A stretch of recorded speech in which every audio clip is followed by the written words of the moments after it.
This is not a story about inventing a new technology. There is no breakthrough algorithm here, no product launch, no moment where a lone genius rewrote the rules of an entire category with a single idea. This is something different. This is the story of a man who repeatedly walked into industries that other people found too complicated, too dirty, and too boring, and then used capital, acquisitions, and relentless operational pressure to reorganize them from the inside out. Brad Jacobs did not invent logistics. He reorganized it. And in doing so, he built one of the most closely watched freight companies on Wall Street, a company called XPO Logistics, out of what was essentially a mid-sized freight broker with ambitions that seemed, at the time, almost delusional in their scale. To understand XPO, you have to understand the man first. And to understand the man, you have to stop thinking about him as a logistics executive. Because that is not what he is. He is, at his core, a serial consolidator. A hunter of fragmented markets. Someone who has spent his entire career looking for industries where the structure itself is the inefficiency, where the absence of scale is the problem, and where the person willing to move fastest and integrate most aggressively can extract a value that nobody else has bothered to go after. Brad Jacobs built his first major company in the waste industry. He was not a garbage man. He was a capital allocator who saw that waste collection was dominated by thousands of small, independent operators, none of whom had the scale to drive down costs, win better contracts, or build anything resembling a durable competitive advantage. He co-founded United Waste Systems in the 1990s and ran a roll-up strategy, acquiring regional operators, integrating them, and building a platform large enough to command real pricing power and real margins. United Waste was eventually sold to United States Filter Corporation, and Jacobs walked away with a significant win. But he was not done. He was barely getting started. He went back into the same playbook in equipment rental. He co-founded United Rentals in 1997, again targeting a highly fragmented market dominated by mom-and-pop operators who lacked the capital and the systems to compete at scale. He used acquisitions to build density, built out operational infrastructure, and pushed United Rentals to become the largest equipment rental company in the world. The pattern was becoming clear. He was not chasing glamour. He was chasing fragmentation. Every time he looked at an industry, he was running the same mental calculation. How big is the total market? How scattered are the players? How much operational waste is baked into the current structure?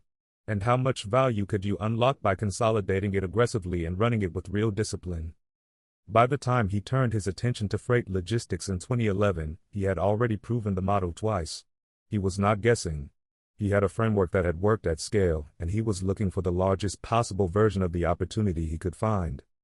Freight logistics was almost too perfect. The North American trucking market alone represented hundreds of billions of dollars in annual revenue. Less than truckload freight, the business of moving partial shipments across a carrier network rather than dedicating a full truck to a single customer, was a multi-billion-dollar segment on its own, with established players but no single dominant force. Contract logistics, the business of running warehouses and fulfillment operations for large shippers, was similarly vast and similarly fragmented. Freight brokerage, the business of matching shippers with carriers in real time, was growing rapidly but still operated by thousands of independent brokers without much technology or scale.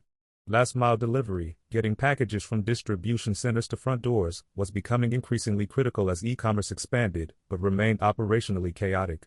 Almost everywhere Jacobs looked inside the logistics industry, he saw the same thing. Enormous scale, enormous complexity, and an enormous gap between how the industry was actually running and how efficiently it could run if you had the capital, the systems, and the management discipline to push it forward. Most people looked at that complexity and felt overwhelmed. Jacobs felt at home. He took control of a small freight brokerage called XPO Logistics in 2011. At the time, it had revenues of around $177 million. It was a footnote in an industry measured in hundreds of billions. But Jacobs had a plan, and the plan was simple in concept even if it was punishing in execution. He was going to raise capital. He was going to make acquisitions. He was going to do it fast. And he was going to build a platform large enough that its scale became its own competitive advantage. Within just a few years, XPO was a completely different company. Jacobs and his team executed a series of acquisitions that moved with a pace that the logistics industry had rarely, if ever, seen before. He acquired freight brokerages. He acquired asset-based trucking companies. He acquired contract logistics businesses in Europe and North America. In 2015 alone, XPO made two transformative acquisitions. First, it acquired Conway, a major less-than-truckload carrier with a dense freight network built over decades, for around $3 billion. Then it acquired Norbert Dentressangle, a major European logistics operator, for around $3.5 billion. In the span of roughly 4 years, XPO had gone from a company with $177 million in revenue to one generating more than $15 billion annually. It was one of the fastest buildups in the history of the freight industry, and it did not happen by accident. Here is what most people underestimate when they look at this kind of growth. The acquisition is the easy part. Writing a check is not hard when you have access to capital markets and a compelling story to tell investors. The hard part is what comes after. The hard part is integration. And in logistics, integration is brutally unforgiving. Think about what XPO was actually absorbing. Companies with different cultures, different systems, different customer relationships, different union agreements, different management philosophies. A less-than-truckload carrier like Conway had hundreds of service centers, thousands of drivers, and a freight network that had been built through decades of operational refinement. You cannot simply bolt that onto a freight brokerage and expect it to work smoothly. You have to harmonize the back-office systems. You have to retain the key operational talent. You have to maintain service quality while simultaneously reorganizing how the business is run. You have to manage customer relationships through the uncertainty of a transition. And you have to do all of that while continuing to grow, because in a public company environment, the market does not give you a grace period to figure things out. Jacobs pushed through this complexity with a management style that was described by people close to it as relentless. He set demanding KPIs. He held management teams to tight performance cadences. He moved quickly to cut redundancy and standardize processes. He was not someone who bought companies and left them to run as independent units. He bought companies to integrate them, to extract the cost synergies, and to build a coherent operating system across a platform that was growing larger and more complex by the month. That is where execution mattered. Not in the press releases announcing the deals, but in the hundreds of operational decisions that happen every week inside the business as teams tried to knit together what Jacobs had assembled. And the results were real. XPO became one of the largest freight companies in the world by revenue. It built a meaningful position in LTL freight, a segment where network density is everything, where the ability to pick up a shipment anywhere and deliver it efficiently to its destination depends entirely on how many service centers you have, how many trucks you run, and how tightly you can optimize your routes. In contract logistics, XPO ran warehouses and fulfillment operations for some of the largest companies in the world, including major retailers and e-commerce operators whose logistics needs were growing faster than their own infrastructure could support. In freight brokerage, XPO built out technology systems that could match shippers and carriers more efficiently at higher volumes. In last-mile delivery, it developed capabilities to handle the most complex and expensive part of the e-commerce supply chain, getting large or awkward items from distribution centers into people's homes. What XPO was building, in other words, was not just a bigger trucking company. It was a multi-service logistics platform. And that distinction mattered enormously, both for customers and for investors. For customers, a platform that could handle multiple logistics needs under one roof meant fewer vendors to manage, more consistent service standards, and potentially more integrated solutions as their supply chains grew more complex.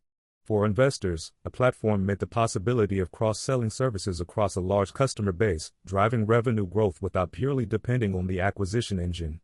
It also meant, at least in theory, that the whole could be worth more than the sum of its parts.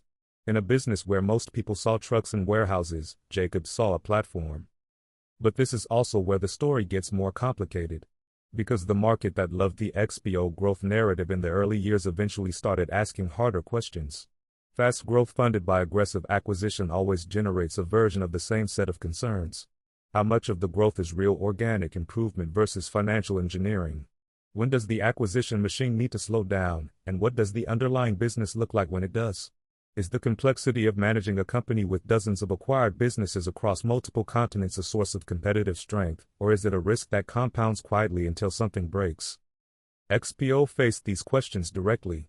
In late 2019, Jacobs reversed course on one element of his original vision. He announced that XPO would begin spinning off parts of its business rather than continuing to add them. The company eventually separated its logistics segment into a standalone company called XPO Logistics. Later, the freight brokerage and managed transportation business was spun off as RXO.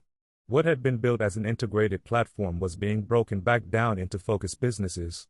The rationale was that the market was not fully valuing the conglomerate, that investors would assign higher multiples to businesses with cleaner and clearer profiles.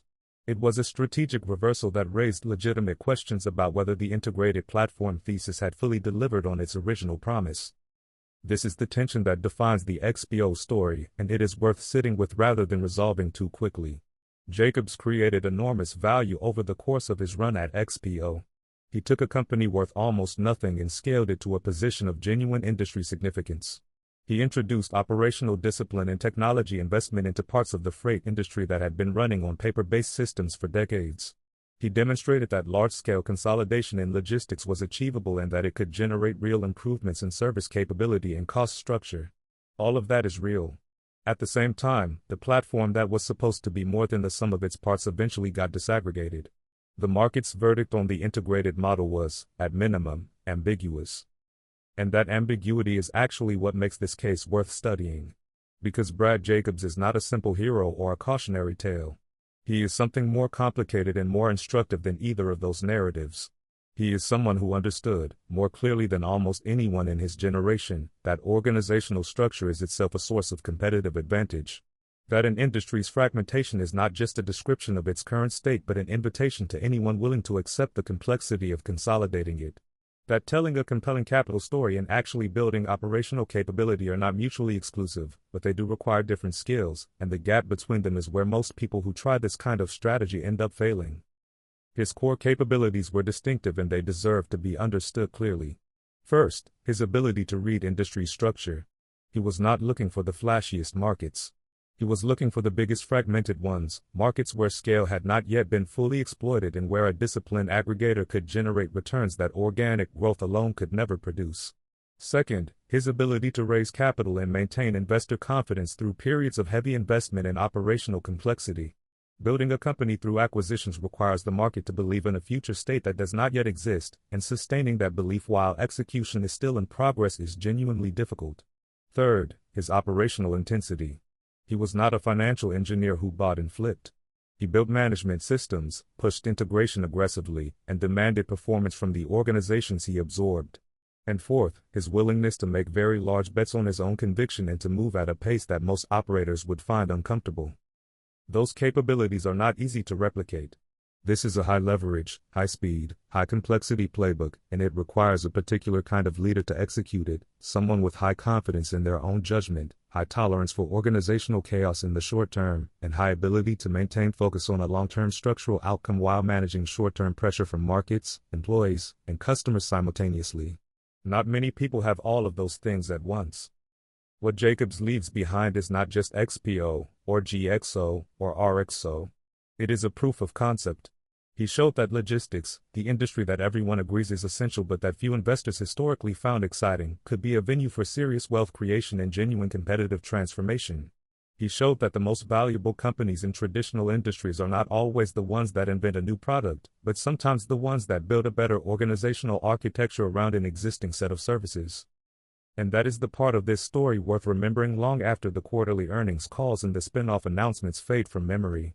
The freight industry is still moving your packages, still running the supply chains that make modern retail possible, still operating at a scale that most people never think about when they click a button and wait 2 days for something to arrive at their door. The people who understand that infrastructure, who understand its economics and its structural inefficiencies and its enormous embedded demand, will keep finding opportunities in it that the people focused on shinier sectors will keep missing. Brad Jacobs understood that before most people were willing to take the question seriously. That is what made him dangerous in the best sense of the word. Not because he had a secret, but because he was willing to take seriously an industry that others had already decided was not worth their full attention. So here is the question worth leaving you with. When you look at the economy around you today, what industries look the way logistics looked to Brad Jacobs in 2011? Fragmented, complex, unsexy, essential. Because that combination, more often than the venture capital playbook would suggest, is exactly where the next platform gets built. Drop your answer in the comments. And if this kind of deep dive into the people and strategies reshaping traditional industries is the kind of content you want more of, you already know what to do.